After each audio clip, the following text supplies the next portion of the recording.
berkaitan dengan materi gerak lurus. Jadi di dalam materi gerak lurus harus paham dulu berkaitan dengan gerak. Jadi apa itu gerak? Jadi suatu benda itu dikatakan bergerak apabila ada perubahan posisi terhadap acuan tertentu. Nah, pada materi gerak lurus ya, gerak ini nanti dibagi menjadi ada 3 bagian. Ya, ada 3 bagian. Gerak apa saja itu? Yang pertama, ini ada namanya gerak lurus. Kemudian ada namanya gerak parabola. Kemudian ada namanya gerak melingkar. Di mana materi hari ini hanya membahas berkaitan dengan gerak lurus, ya. Tadi gerak lurus adalah gerak suatu benda pada suatu lintasan lurus. Sedangkan kalau gerak parabola adalah gerak suatu benda pada lintasan yang berbentuk parabola. Dan gerak melingkar itu adalah gerak suatu benda pada suatu lintasannya berbentuk lingkaran. Nah, di dalam gerak lurus ini nanti kalian harus paham dulu istilah-istilah berkaitan dengan jarak, berkaitan dengan posisi, berkaitan dengan perpindahan. Nah, sekarang kita bahas yang pertama. Berkaitan dengan posisi, jarak, dan juga perpindahan.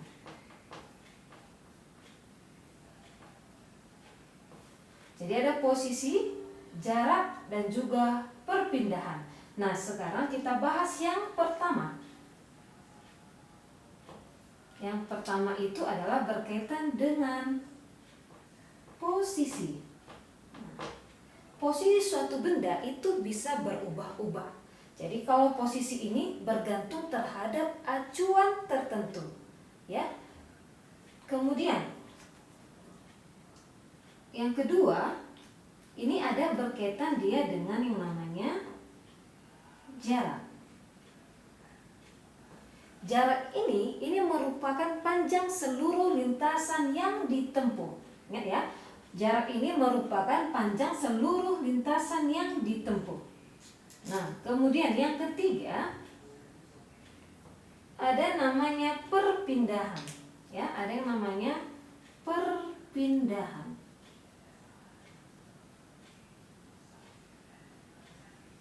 Nah, kalau perpindahan ini merupakan perubahan posisi, di mana nanti jarak ini bisa kalian buat nanti simbolnya itu adalah S, sedangkan perpindahan ini boleh itu nanti delta X atau boleh juga itu adalah si delta S, terserah mau yang mana dipilih ya. Jadi boleh delta X dan boleh delta S. Jadi ingat tadi posisi ini ada acuan tertentunya, sedangkan jarak ini merupakan panjang seluruh lintasan yang ditempuh. Kemudian perpindahan itu adalah perubahan posisi. Oke, nah sekarang kita bahas istilah yang lainnya, itu berkaitan dengan kelajuan dan kecepatan. Berkaitan dengan kelajuan dan kecepatan. Nah, apakah perbedaan antara kelajuan dan kecepatan? Kelajuan ini merupakan besaran skala, sedangkan kecepatan ini merupakan besaran vektor. Jadi nanti kalau pada kelajuan yang dipakai itu adalah jarak. Kenapa? Karena jarak ini merupakan besaran skala, sedangkan perpindahan di sini adalah besaran vektor. Nah, sekarang kita bahas yang kelajuan. Ya, sekarang yang kelajuan.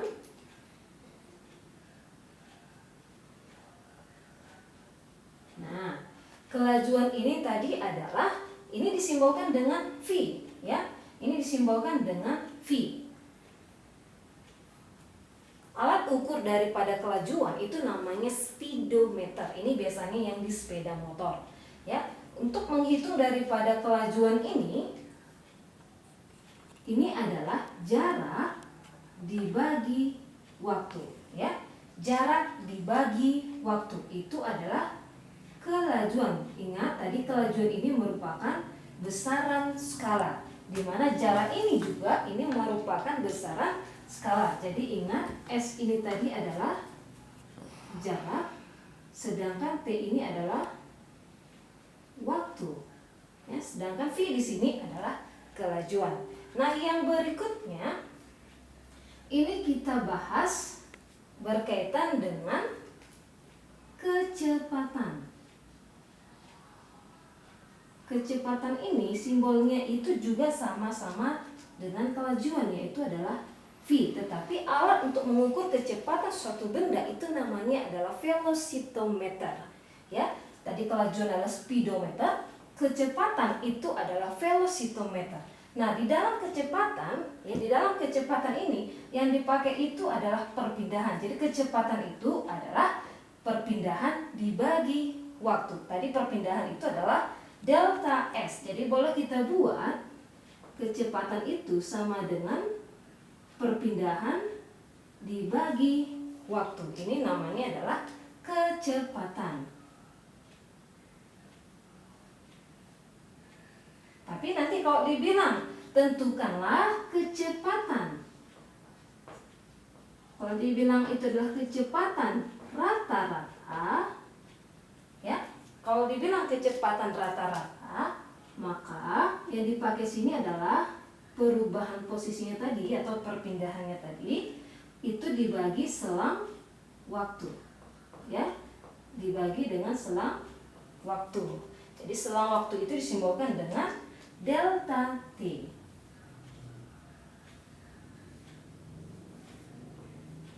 Nah, jadi kalau pada delta S ini tadi, ya, ini bisa kita uraikan juga kecepatannya itu sama dengan posisi akhir atau posisi pada saat T2 dikurang posisi pada saat T1 dibagi T2 kurang T1. T2 dikurang T1 ini merupakan selang waktu. Jadi ingat di sini adalah selang waktu. Sedangkan di sini tadi adalah perubahan posisi. Jadi ingat ya, kelajuan tadi yang dipakai di sini adalah jarak.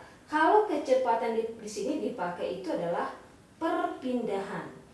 Jadi apakah perbedaan kelajuan dan kecepatan? Kelajuan adalah besaran skala, kecepatan adalah besaran vektor. Perpindahan adalah besaran vektor, jarak adalah besaran skalar, di mana satuan jarak ini adalah meter, satuan adalah sekon, ya, satuan waktu adalah sekon, perpindahan itu satuannya adalah meter juga.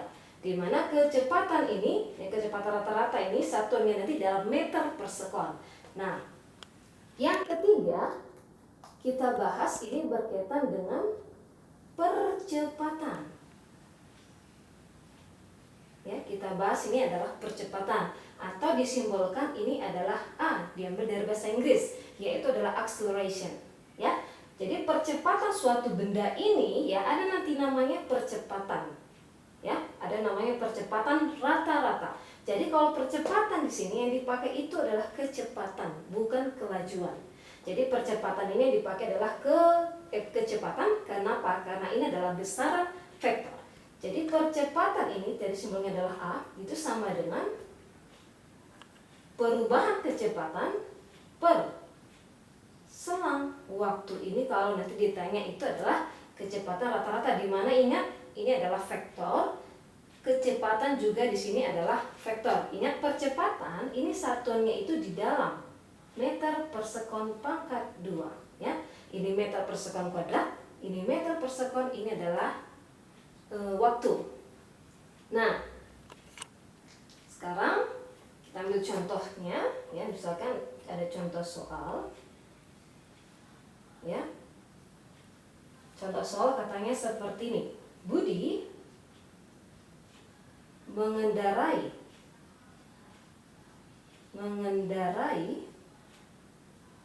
sepeda motor. Budi mengendarai sepeda motor ke utara sejauh 15 meter dalam waktu sejauh 15 meter dalam waktu 8 sekon. Kemudian belok ke timur 8 meter, ya, sejauh 8 meter dalam waktu 4 sekon. Tentukanlah jarak perpindahan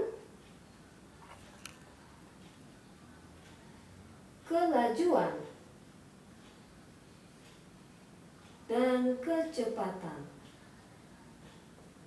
Nah, jadi ada 4 pertanyaan. Yang pertama ada jarak, ada perpindahan, ada kelajuan, dan juga ada kecepatan. Jadi kita selesaikan, ya.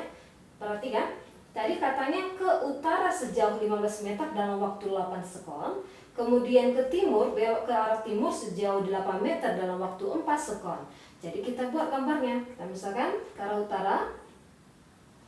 Ini ya, disinilah posisi mula-mula, dia ke arah utara sejauh 15 meter. Kemudian belok ke timur sejauh 8 meter, ya. Maka yang dikatakan nanti itu adalah perpindahan. Jadi kita misalkan ini adalah titik A, ini adalah titik B, ini adalah titik C. Maka yang dia berpindah dari posisi A ke C, maka inilah yang dinamakan perpindahan.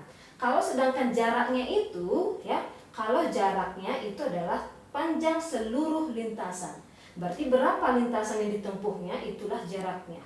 Maka kalau jarak ini sama dengan 8 ditambah 15, maka jarak totalnya itu adalah 23 meter. Sedangkan perpindahan itu adalah dari A ke C. Itulah yang dinamakan perpindahan.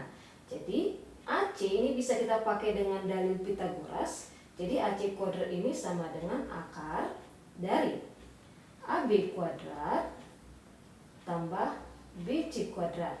Itu sama dengan akar dari 15 kuadrat ditambah 8 kuadrat. Itu nilainya adalah 17 meter. Jadi perpindahannya sebesar 17 meter, sedangkan jaraknya adalah 23 meter. Oke, nah tadi kan kita sudah mendapatkan bahwa nilai daripada jarak itu adalah 23 meter, sedangkan perpindahan itu adalah 17 meter. Nah, pertanyaan berikutnya itu adalah berapakah nilai daripada kelajuan? Ingat, kelajuan tadi adalah V, di mana rumus daripada kelajuan itu adalah jarak dibagi waktu. Ingat, waktunya tadi menuju utara itu adalah 8 menit, 8 sekon, ya. Sedangkan menuju ke timur itu adalah 4 sekon. Maka jaraknya tadi adalah 23 meter dibagi 12. Ya, inilah dia, 23 dibagi 12. Jadi dapatnya 1,9 meter per sekon. Kemudian kalau ditanya itu adalah kelajuan, maka kelajuan tadi adalah perpindahan, ya. Perpindahan dibagi waktu. Perpindahannya tadi adalah 17, sedangkan waktunya itu adalah 12, ya. Jadi kalau dibagikan, ini dapatnya adalah 1,3 meter per sekon. Nah, kemudian ini kita lanjut berkaitan dengan pembagian daripada gerak lurus. Gerak lurus yang pertama kita bahas ini ada namanya gerak lurus beraturan.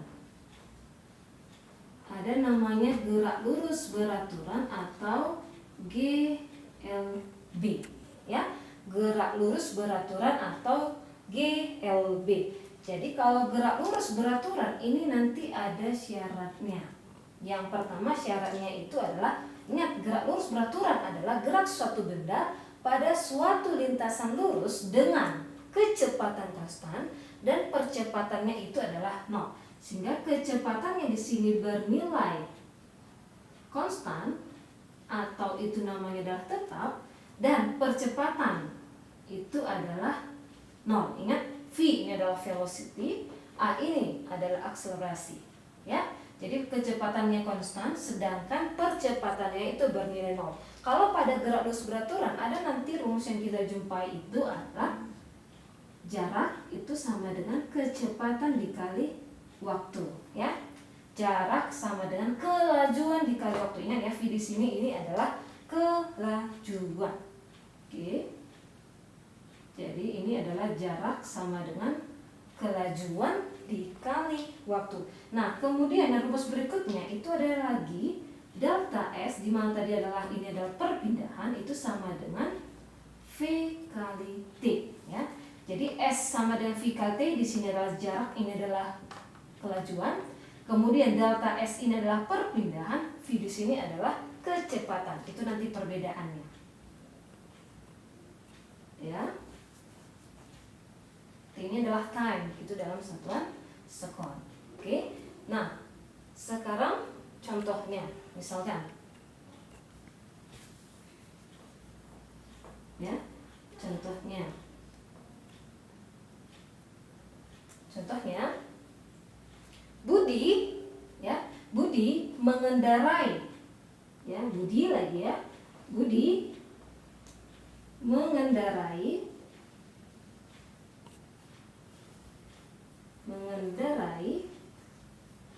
sepeda motor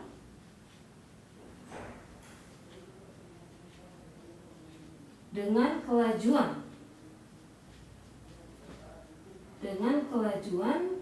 36 km per jam dalam waktu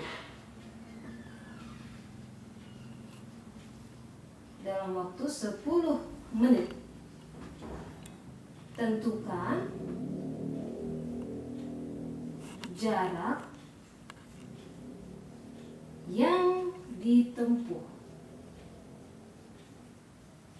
Ya, tentukan jarak yang ditempuh. Nah, dari contoh soal ini tadi diketahui bahwa, ya, jadi dari contoh soal ini diketahui, ya, ada namanya kelajuan. Kelajuan tadi simbolnya adalah V. Nilainya adalah 36 km per jam, ya. Jadi ini masih dalam satuan kilometer per jam. Jadi kita ubah ini ke dalam meter per sekon, sehingga nilainya ini adalah 10 meter per sekon. Nah, dalam waktu 10 menit, waktu itu adalah time. Itu simbolnya adalah T. Dalam waktu 10 menit. Menit ini kita ubah ke dalam sekon. Berarti 1 menit itu adalah 60 detik, sehingga 10 menit itu adalah 600 sekon. Nah, dari sini ditanya tentukanlah jarak yang ditempuh. Maka kita pakailah rumus yang pertama tadi. Maka jarak itu sama dengan kelajuan dikali waktu. Kelajuannya tadi adalah 10 meter per sekon, kali waktunya adalah 600. Maka jarak yang ditempuhnya itu adalah 6.000 meter atau sebesar 6 kilometer. Nah, seperti inilah kalau contoh daripada gerak lurus beraturan. Nah, yang kedua, ini kita bahas gerak lurus berubah beraturan. Ya. Yang kedua ini adalah gerak lurus berubah beraturan. Tetapi sebelum masuk ke sini, ya, jadi nanti kalau misalkan ada soal, ya, dalam bentuk gambar, dalam bentuk grafik, ya, dalam bentuk gambar dan grafik, untuk menentukan daripada jarak ini, itu bisa kalian hitung luas di bawah kurva, luas grafiknya. Jadi bisa langsung cari luas grafiknya. Nah, jadi kalau misalkan kembali kita ke gerak lurus berubah beraturan, atau ini simbolnya adalah GLBB, ya. Kalau gerak lurus berubah beraturan itu adalah gerak suatu benda pada suatu lintasan lurus dengan kecepatan berubah beraturan dan percepatannya bernilai konstan. Jadi ingat, kecepatannya berubah beraturan, sedangkan percepatannya bernilai konstan. atau tetap. Nah, di dalam GLBB ini nanti ada 3 rumus yang kita jumpai. Nah, yang pertama nanti itu adalah VT sama dengan V0 plus minus HT. Yang kedua, ada VT kuadrat sama dengan V0 kuadrat plus minus 2AS. Yang ketiga adalah S sama dengan V0T plus minus setengah AT kuadrat, di mana plus minusnya ini ada maksudnya. Jadi nanti kalau positif ya, maka ada nanti kata dipercepat, atau nanti nilai, kalau nilai A-nya nanti positif maka dia dipercepat. Tetapi kalau nilai A-nya nanti negatif maka dia diperlambat. Jadi nanti kalau kalian jumpai soal, ya kalau jumpai soalnya, kalau nanti nilai A-nya kalian dapatkan positif maka dia dipercepat. Kalau kalian dapat nilai A-nya itu negatif maka dia akan diperlambat. Jadi ingat ada 3 rumus ini, ya. Ada VT sama dengan V0 plus minus AT. Yang kedua ada VT kuadrat sama dengan V0 kuadrat plus minus 2AS. Yang ketiga ada S sama dengan V0T tambah setengah AT kuadrat. Jadi ingat nanti ya, VT ini adalah kecepatan pada saat T berapa, atau sering disebut dengan kecepatan akhir.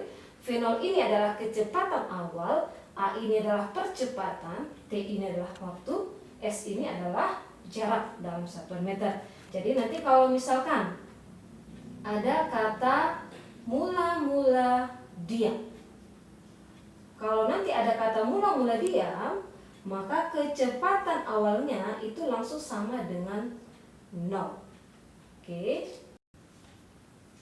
sebagai contoh soal, ya, ini ada soalnya, besar kecepatan suatu partikel yang mengalami perlambatan konstan ternyata berubah dari 30 meter per sekon menjadi 15 meter per sekon setelah menempuh jarak sejauh 75 meter. Partikel tersebut akan berhenti setelah menempuh lagi jarak sejauh. Jadi kalau dari soal ini ya, kita perhatikan ya, bisa dapat itu diketahui ya. Mula-mula dia kecepatannya, jadi kita anggap kecepatan momentum adalah V0 itu sama dengan 30 meter per sekon. Kemudian kecepatan akhirnya ini adalah 15 meter per sekon, di mana dari 30 meter per sekon menjadi 15 meter per sekon, jarak yang ditempuhnya itu adalah sejauh, jadi kita misalkan adalah S 75 meter. Yang ditanya berapakah jaraknya ya sampai berhenti ya. Berarti pada saat kecepatan akhirnya itu sama dengan 0. Nah, jadi kita perhatikan soalnya tadi ada kata perlambatan. Berarti kalau perlambatan nanti nilai A-nya itu bernilai negatif ya. Karena apa? Karena dia sampai dengan berhenti. Jadi kita misalkan nanti ada 3 posisi. Misalkan di posisi A ini kita anggap kecepatannya itu, kecepatan di A ini dia ini 30 meter per sekon. Kemudian setelah menempuh jarak sejauh 75 meter ya, kita misalkan ini adalah posisinya di B, kecepatannya di B ini menjadi 15 meter per sekon. Kemudian sampai di titik C. Nah, di titik C ini dia akan berhenti. Berarti kalau berhenti, kecepatan di C itu nanti nilainya adalah 0. Jadi yang ditanya itu, tentukanlah berapa jaraknya ya dari posisi B ke C. Jadi ditanya ini adalah si X. Jadi dari soal ini ya, langkah pertama harus kita tentukan dulu yang namanya percepatan. Di mana untuk menentukan rumus percepatannya tadi ada dari rumus GLBB tadi. Jadi ingat ada tadi V0, ada VT, ada S. Maka rumus yang berhubungan dengan ini itu adalah VT kuadrat sama dengan V0 kuadrat tambah 2AS. Ya, jadi kita masukkan, berarti kecepatan akhirnya ya, ini pada kejadian A ke B dulu kita tinjau ya. Pada kejadian A ke B, di mana kecepatan A ini 30 meter per sekon yang kita anggap sebagai V0, dan kecepatan di B itu adalah 15 meter per sekon, ini kita anggap adalah kecepatan akhirnya. Jadi kita substitusikan, maka ini 15 kuadrat sama dengan 30 kuadrat tambah 2 dikali A. Jaraknya tadi A ke B itu adalah 75. Jadi 15 kuadrat itu adalah 225 sama dengan 30 kuadrat itu adalah 900 ditambah 2 kali 75 adalah 150 kali A. Jadi kalau misalkan positif pindah ke belakang sama dengan kan negatif ya. Jadi 225 kurang 600 ini 900 adalah 675 sama dengan 150A. Maka kalau yang ditanya A, tapi ingat ini ya, negatif. Jadi kalau ditanya A, kalau kita bagikan 675 dibagi 150, maka dapat adalah minus 4,5 meter per sekon. Ingat ya, tadi kalau ada kata negatif maka ini akan diperlambat. Ya, ini tadi mengalami perlambatan. Oke, nah langkah berikutnya sekarang kita tinjau pada posisi B ke C. Ya, ke C.